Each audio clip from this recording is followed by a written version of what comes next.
What up?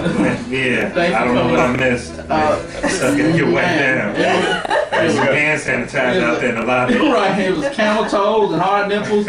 Parents was gripping the microphone. It was crazy. You got tough act to follow, bro. Right. I should have been looking in here. Right. I listened to some Polish dude get cussed out. Right. I mean, he didn't give a damn how loud he was. He was like, when you get past 50, you cuss people out and where you are. Right. Clark Jones, welcome to the J. Davis Show. Thank you. Glad to be here. Glad to be here. I just want you to chime in on our first topic and to see what your thoughts are about it. Okay. I wanted to know what scenario would be worse. A man who brings a lot of chicks around and he's raising a daughter, or a woman who brings a lot of guys around and she's raising a son. What scenario would fuck that kid up the most? Ooh.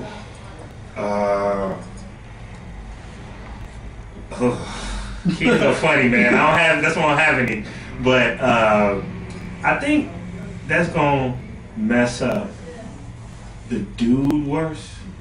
The boy? The boy to say to his mother, like, my mother was a whore, so I'm going to treat everything. That's just how women they get down. Right. That's just the thought he's gonna have. You know what I'm saying? Right. But it all depends on the women that's coming around too. Like with a young girl, if it's a lot of you say if it's a young girl and her father's bringing around a woman, her, Yeah. It depends on how much the child see too. They see everything first of all, but it depends on the type of people you bring. You can be a whore, but you just got good taste. Right. You know? I've seen it. If I seen a bunch of dudes wiping themselves off in my mother's sink, I would be upset for life. Well, yeah, but that's why is that being seen? You know what I'm saying? That's a bit extreme. Like, Mom! Oh man, I was gonna wash my face. Right. How many uncles I got? This is getting ridiculous.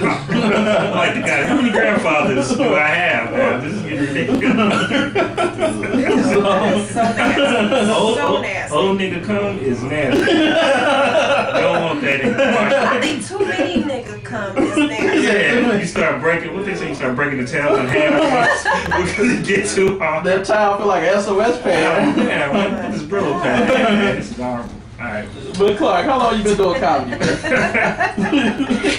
It's delicious. I've been doing, like most comedians, I've been doing comedy all my life, man. But about 3 years ago, I started getting on stage and, working it out, man, trying to make something of it. For real. Mm-hmm. Yeah, so like 08 is when I really got in the game. Yeah. That's what's up. Who are like some of your favorite comedians right now? Man, well, the ultimate is Bill, man. Bill Cosby is just, and then the thing is, he don't get enough credit because, you see so many TV shows kind of make fun of the dog, that, but dude was a beast. He was a storyteller. He was like one of the original storytellers. Love Bill, love Chris, Jamie Foxx. Do you do a Bill Cosby impersonation? You got to come in, and I like that. I want to hear it, man. Well, it's just a bunch. It ain't even no good impression. It's just me saying, "You'll see." I like it. No matter what you say, "You'll see." And I like when he say now. Perfect. Now. Right. He'll tell the joke. He's like, now he got two people, just two of them, and they go down. Love it, man. Love it. I gotta be sitting down. That's You just made history on the J. Davis Show. I think you've done the first impersonation. Oh yeah. Man. Thank you. Hey, that was a good impersonation. Thank you, Yes. sir. Thank you, Solid. sir. Appreciate that. Wow. So what made you want to get into comedy? A bunch of things, man. It was I just love being on stage, man. Like I'm more comfortable, and this is a lot of comedians that tell you this. I'm more comfortable around in front of 200 people than like 2 people. So like right now, even this, I'm a little more nervous. I don't know these niggas. Right, that's why they got. By the way, they got me off to the side. I don't got no access to the desk. Right. I'm over to the side. But yeah, man, give me 200, 2,000 people. I'm good, man. Just give me that because you can't see one person's face. You know what I'm saying? True. You That see makes just sense. a sea of faces.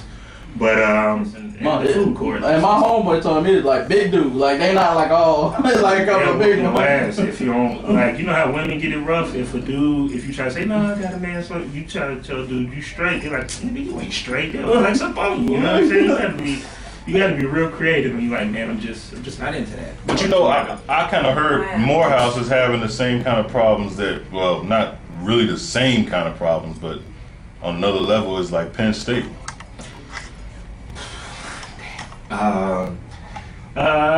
It can be. It ain't like. Because it's not kids. It's all male. It's all male. It's all male school. So they do have that type of issue. It's not like Penn State per se, only because it's not kids. It's not kids for sure. But yeah, man. I mean, that's everywhere, man. Sadly, it's a problem going on with dudes, touching boys and. I can't understand that, man. It just I don't understand what the old man wants with a little boy. It's been going on. This is like nothing new, dude. Like it's just coming to the surface. But here's the thing. I'm putting out, and I'm playing, if you will, devil's advocate with this, right? Mm-hmm. Okay. Now, do you think? Because the argument is always, especially when you're talking about gay or whatever, like is it a choice to be gay and all that? And a lot of people say there's not a choice. You're born that way. Do you think you could be born that way as far as like pedophiles go? Yeah, it's a disorder some people have. It's like alcoholism. It's like something in their head, and they a lot of people are like, so, I don't know, something's wrong with me. You ever like to catch a predator? Right. And be like, I don't know what's wrong with me. Like they caught a dude twice. Right. And he's like, same Mike's Hard Lemonade and condoms. Right. I'm just not buying that, Jay. That you were born to like little kids. It's a disorder. You know what? A lot of these people too. Let me shed some light on this a little bit. I mean, I'm not justifying these pedophiles' actions, but a lot of them were molested themselves as children, and a lot of men. Chris Stokes. A lot of men. Jay. Shut him out. A lot of men refuse to express that, and Oprah, I mean, just to say, she had like, I think 200 men on her show last October, including Tyler Perry, who were molested as children. And, it plays with a man's pride tremendously, too deeply. It doesn't. And they're completely wrong, but I think sometimes that play a role with some of these pedophiles, that they were molested as children, and they never spoke out about it, but instead they react and they take it out on other kids. It's wrong. It's completely wrong. It's deep-seated, man. It's so crazy to find out that it was black kids. See, here's the problem. That's the problem with America. We got too many fucking excuses. I'm not excusing No, not you. I'm talking about, but people are using this, what you're saying, as an excuse to just do shit. And I ain't buying it. No, fuck. But I mean, I don't think people wake up like, you know what, I'm finna go suck some little boy dick. Right. Like, it's like something happened. Oh, this grown ass. Yeah, something's wrong mentally as well. Something's disgusting and totally disturbing. Because it's not. I think we don't pay enough attention to. I don't think we pay enough attention to mental illness, especially in our community. Like, white people don't. They crazy or we don't go to the hospital. Or he just he's a badass. It's something wrong, right. Right, just make him live in an attic and not get that boy some help. Right, and see, and then a lot of people are trying to take it as like, because he's gay. No, it's not even. I don't even think that qualifies as being gay. That he fucked with a kid. I don't think that. That's definitely not excusable. Because you got an advantage. Exactly. You know so exactly. I think that if you had that, we all got things that we could do that's wrong. We could break into houses. Some niggas are born criminals. Some people are arsonists. Like it's like a disorder. Like it's something. But you do have that sense. If you could work at Penn State and know how to follow the rules of working at Penn State and have all that discipline, I think that you could say, no, I'm not going to touch little boys, though you may be attracted. Though you may want to. You do have that order. If you could work and live in society, then you could say no. So I don't have any sympathy for him. I do think he got an illness. So. And I think it's that. Go ahead, Jay. Like when Keisha was here, I was like, no, I'm not gonna grab her nipple.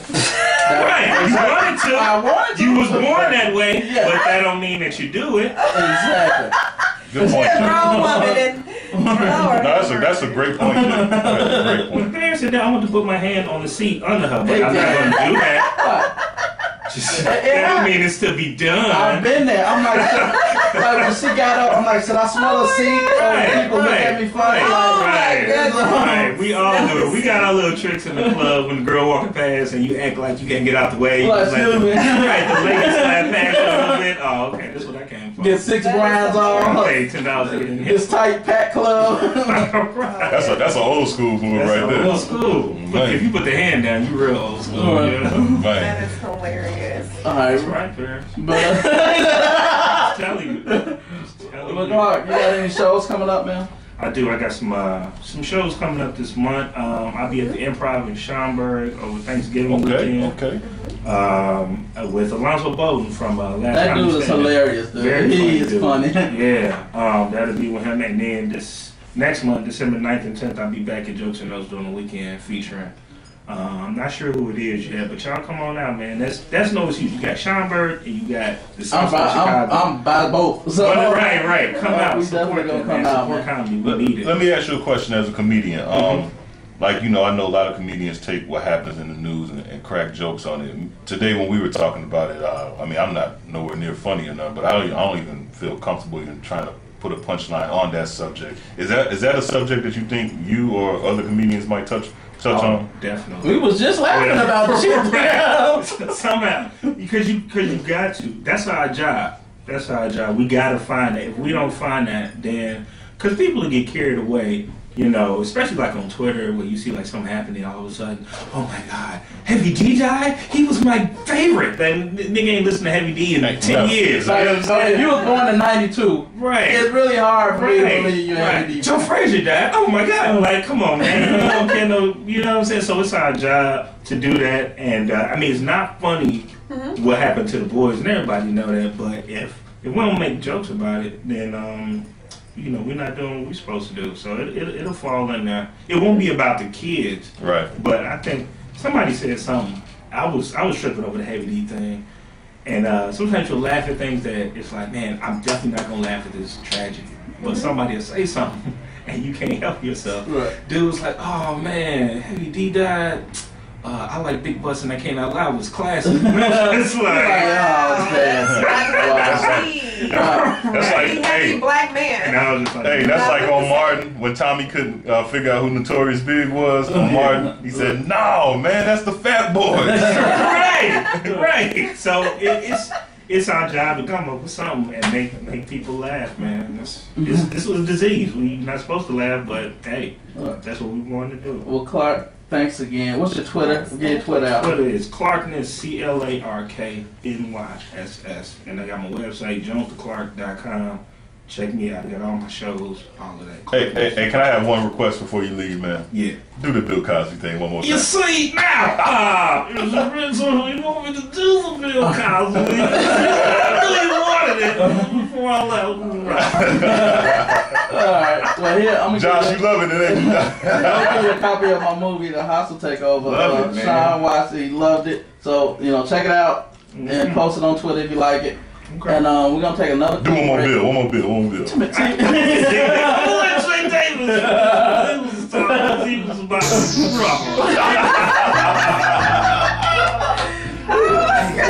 I love this job, man. We're going to take one quick break and going to come right back to more of the Jay Davis. Do the bill thing one more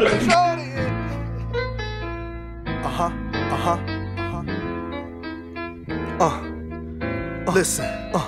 Bright lights, plenty women, bottle out the bottle, so you know the boys spending. I'm chillin', New York Yankee on, looking for a bad bitch, trying to take her home. She chillin', dancing to her favorite song. I'm lounging, trying to see what she on. And every other bitch.